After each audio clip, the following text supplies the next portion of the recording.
سؤاشا لو قيب إساس عرنتهاي قيبت هورتو شعبان صوم كده iyo qayb dambeeto ah imisaan ramadaan ka horeyn kara maalmood nabiga sal alla alay salam sida sugan oo saxaabadu wariyeen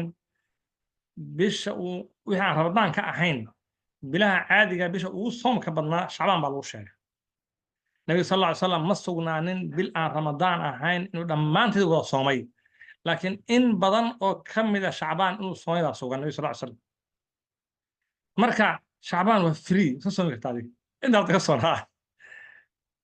ما أنت عرفت تصون سوى حيش دار بتيد هذا ما زين عليه بيش ده هو سوي غيبت الله بعضه إمسان رمضان كهرين كلام حديث باكتيريا صحيحة النبي صلى الله عليه وسلم كلها هي لا تقدم رمضان